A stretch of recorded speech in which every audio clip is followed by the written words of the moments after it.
Yeah, my buddy, his tail rotor slipped, and that can happen with these T-Rex helicopters. That's why I like to use the advice I think I got from Bobby Watts and put a drop of the blue Loctite on the tail rotor shaft when you put them on there.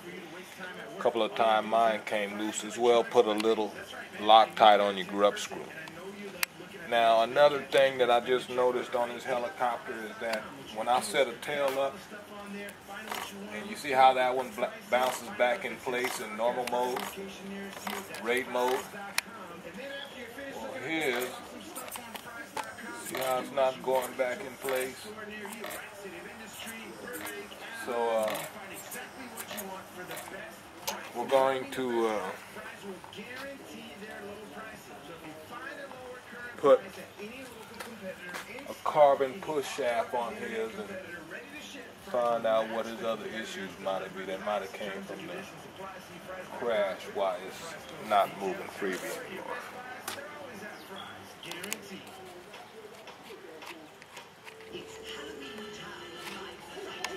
Thanks for watching. Alright, yeah, so I don't know who built his helicopter.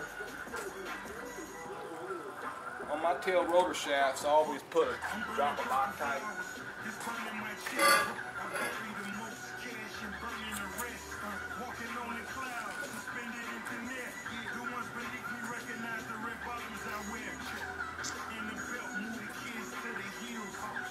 Of the blue Loctite. And you want to use a little on the grub screw as well. Just a little bit.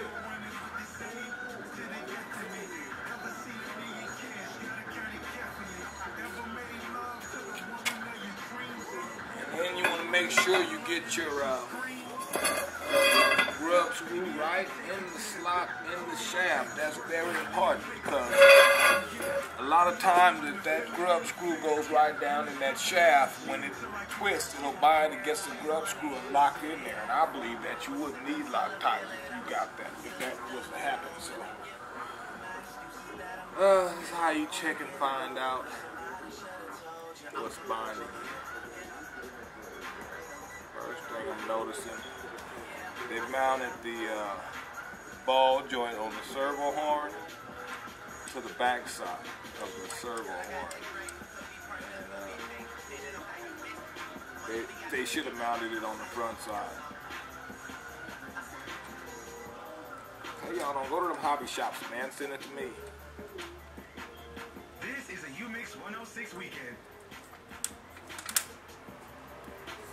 Now, let's see if this is moving freely.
Okay, the problem is right here in the tail lever.